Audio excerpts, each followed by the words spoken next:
गिरते हैं मैदान जंग में शहसवार ही, वो तिफ़्ल क्या गिरें जो घुटनों के बल चलें। तो हाय गाइस, मैं हूँ अबीहा इंतखाब। अबीहा क्लासेस सफलता की सोच में आपका स्वागत है। देखिए, जीवन में आपको जो लोग कहते हैं कि नहीं हो पाएगा, तुम कैसे कर पाओगे, ये बहुत मुश्किल है, हकीकत ये होती है ना कि उनसे नहीं हो पाता, तो वो फिर आपको ये कहते हैं कि मत करो। तो इसलिए जीवन में आगे बढ़ो ना। हार जीत, सफलता असफलता, ये तो आपका रास्ता तय करेगा कि आपको मिलेगी या नहीं मिलेगी। तो इस डर से कि आप असफल हो जाओगे, सफलता के रास्ते पे मत बढ़ो, तो ये गलत बात है। तो देखिए, जैसे कि थंबनेल आप देख चुके होंगे, खून के रिश्ते का खून, तो यहाँ पे बिल्कुल भी किसी का खून नहीं होने वाला, बल्कि खून के रिश्ते पे जितने भी क्वेश्चंस बनते हैं ना एग्जाम्स में, दिमाग हिला देते हैं। चाचा के, नाना के, ताऊ की, दादी की, क्या हो जाता है, अरे एकदम समझ में नहीं आता, ऊपर से निकल जाता है। इतना सॉल्व करने के बाद भी डाउट रहता है कि ये जेंडर में क्या होगी, बेटी होगी कि बेटा होगा, भाई होगी कि बहन होगी, कुछ क्वेश्चन ही नहीं समझ में आते मैम, कुछ नहीं समझ में आता। तो बिल्कुल परेशान मत होइए। यहाँ पे जितनी भी आपकी प्रॉब्लम्स हैं, ब्लड रिलेशंस के क्वेश्चन से लेके जो हर कॉम्पिटिटिव एग्जाम से पूछी जाती हैं, यहाँ पे सबका सॉल्यूशन मिलेगा। मैं 2 ही क्वेश्चन सॉल्व कराऊंगी, और आप जब इन 2 क्वेश्चन को सॉल्व करने के बाद कोई भी क्वेश्चन ब्लड रिलेशन को सॉल्व करोगे तो बिल्कुल आराम से कर लोगे, क्योंकि यहाँ पे ट्रिक और फॉर्मूला के तहत मैं सॉल्व कराऊंगी। कुछ आपको ऐसे निशान बताऊंगी जिससे आपको जेंडर में प्रॉब्लम बिल्कुल भी नहीं होगी, कुछ ट्रिक दूंगी जिससे आप जनरेशन में प्रॉब्लम बिल्कुल भी नहीं होगी। ठीक, तो मैं चलिए यहाँ पे लेक्चर को स्टार्ट करती हूँ। लेक्चर स्टार्ट करने से पहले अगर आप नए हो तो चैनल को सब्सक्राइब करो, वीडियो को लाइक करो, दोस्तों को शेयर करो, और जो भी प्रॉब्लम है वो कमेंट करके बताइए। चलिए आज का लेक्चर स्टार्ट करते हैं। रक्त संबंध, इस रक्त संबंध यानी ब्लड रिलेशन के क्वेश्चंस ने बहुत खून चूसा एग्जाम में, तो अब नहीं चूसेगा। बिल्कुल देखते ही आंसर आपका आ जाएगा, सॉल्व हो जाएगा। तो पहले हम क्वेश्चन सॉल्व करने से पहले कुछ चीजें समझ लेते हैं अच्छे से। देखिए, सबसे पहली चीज है कि हम 3 पीढ़ी लेंगे। कितनी पीढ़ी लेंगे? 3 पीढ़ी लेंगे, सिर्फ 3। देखिए, अगर आती चौथी पांचवी भी, वैसे चौथी के ऊपर तो नहीं आती, लेकिन कभी कभी चौथी पूछते भी हैं तो उनसे क्वेश्चंस नहीं बनते।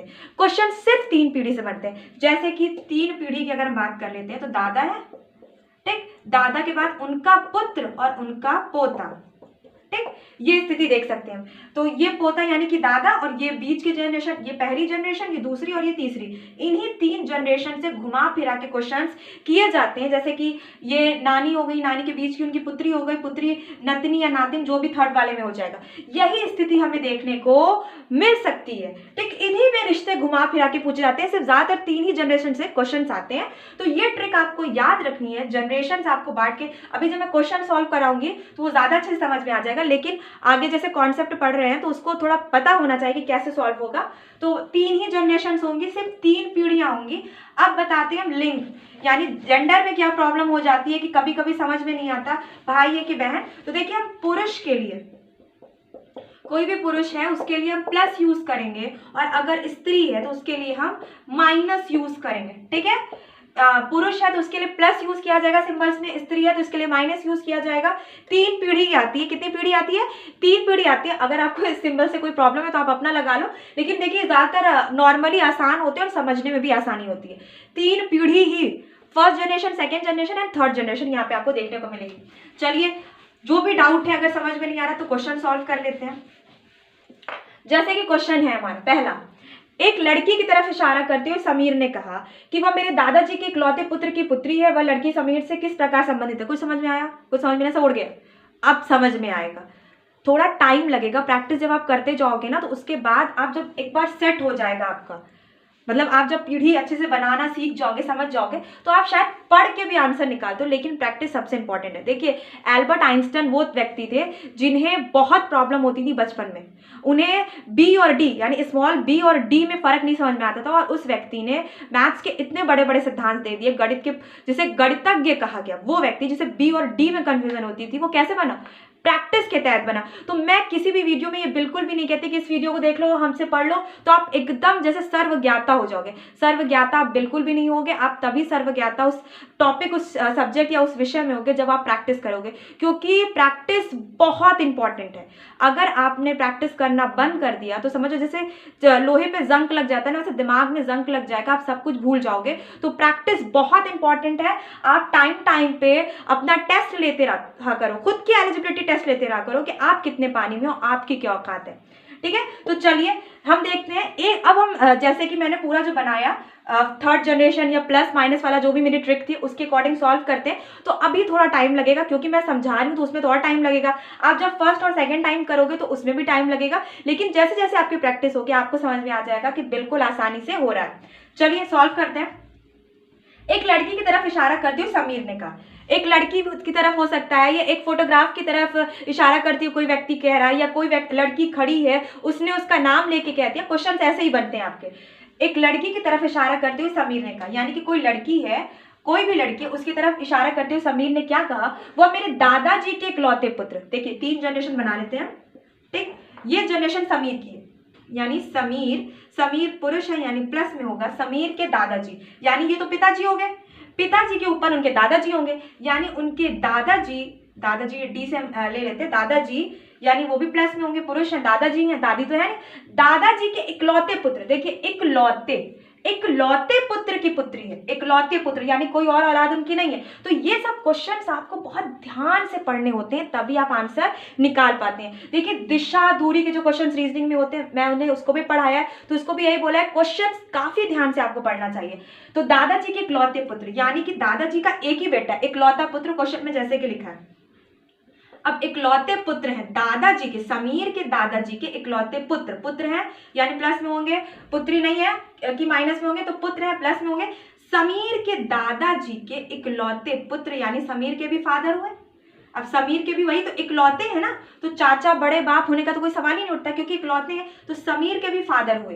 ठीक, आगे देख लेते हैं। इकलौते पुत्र की पुत्री है, कौन? वो लड़की की तरफ जो इशारा कर रहा था, पुत्र की पुत्री है, यानी कि उनके इकलौते दादाजी के इकलौते पुत्र की पुत्री है। तो यहाँ पे हम स्थिति देख सकते हैं, यानी कि जो भी पुत्री है, लड़की है, यानी कि यहाँ पे हम अगर लड़की लिखते हैं या गर्ल लिख लेते हैं, जी लिख लेते हैं, तो ये किस में हो जाएगी? माइनस में हो जाएगी। लड़की है, गर्ल है, जी से लिख लेते हैं, इसको नाम नहीं दिया गया।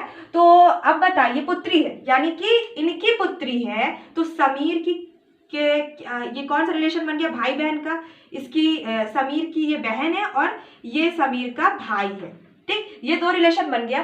फिर से क्वेश्चन देख लेते हैं। एक लड़की की तरफ इशारा करते हुए समीर ने कहा, मेरे दादाजी, कुछ नहीं, बिल्कुल आसान से हमने 3 जनरेशन बना ली। समीर के दादाजी पे चले गए, उनके इकलौते पुत्र, यानी कि अब समीर के भी पापा हुए, ये फादर ही तो हुए, समीर के पापा हुए, तो यहाँ पे वो आ गए फादर की इकलौती पुत्री। अब फिर से इनके फादर की इकलौती पुत्री, यानी कि जनरेशन नीचे आ गए। तो जब जनरेशन नीचे आ गई तो हम स्थिति क्या देखते हैं कि इनके बीच क्या संबंध हो गया। अब जब इनकी पुत्री है तो समीर की सीधी सी बात है बहन ही हुई, कजन वगैरह क्यों नहीं होगी? क्योंकि ये कोई चाचा या ताऊ की बात है ही नहीं, क्योंकि इकलौते पुत्र, उनके इकलौते पुत्र की पुत्री समीर की बहन हुई और ये समीर जो लड़की है इसका समीर भाई हुआ। अब आगे देख लेते हैं, बहुत जल्दी से भाई बहन पे टिक नहीं लगा देते, फिर लास्ट वाली लाइन देखते हैं। वह लड़की समीर से किस प्रकार संबंधित है? देखिए, वह लड़की समीर से किस प्रकार संबंधित है, तो लड़की समीर से बहन के रूप में संबंधित है। अगर यहाँ पे पूछा जाता कि समीर लड़की से किस प्रकार संबंधित है तो भाई के रूप में होता, लेकिन क्वेश्चन क्या है कि वह लड़की समीर से किस प्रकार संबंधित है, यानी बहन होगी, तो हमारा सेकंड वाला ऑप्शन राइट होगा, बहन वाला। जल्दी में क्वेश्चन गड़बड़ करके मत चले आना कि पूरा सॉल्व किया आपने और लास्ट में गड़बड़ कर दिया, क्योंकि इतनी जल्दी थी कि जो भी ऑप्शन आगे मिला उस पर टिक कर दिया। क्वेश्चन ध्यान से लास्ट वाली लाइन पढ़ो कि वह लड़की, यानी लड़की का संबंध समीर से पूछा जा रहा है, समीर का संबंध लड़की से नहीं पूछा जा रहा है। वह लड़की समीर से किस प्रकार संबंधित है, तो बहन के रूप में, यानी सेकंड वाला होगा। ठीक है, ये रिश्ते नाते वाले जितने भी क्वेश्चंस आते हैं वो लास्ट तक आपको डाउट में डालते रहेंगे कि अब गड़बड़ करेगा बंदा, अब गड़बड़ करेगा, लेकिन ट्रिक प्रैक्टिस इसके तहत आप गड़बड़ कभी नहीं करोगे। ठीक, तो ये चीजें मैंने आपको अच्छे से समझा दी है। फर्स्ट वाला क्वेश्चन आपके बिल्कुल समझ में आ गया होगा। इसी टाइप्स के क्वेश्चंस और बनते हैं, फोटोग्राफ्स वाला लेके बनता है, कोई खड़ा है तो उसकी तरफ इशारा करके बोल दिया जाता है, या 2 नाम ले लिए जाते हैं कि वो शीला है, शीला की, या जो भी स्थिति आगे इसी तरह दे दी जाती है आपकी। तो आंसर आपको बिल्कुल वैसे ही निकालना है, सिर्फ थर्ड जनरेशन आपको लिखनी है। मैं बोल रही हूँ कि कभी कभी कुछ क्वेश्चन में 4th जनरेशन दे देते हैं, लेकिन वो कभी कभी होता है। ज्यादातर क्वेश्चन सिर्फ 3 ही जनरेशन से बनते हैं।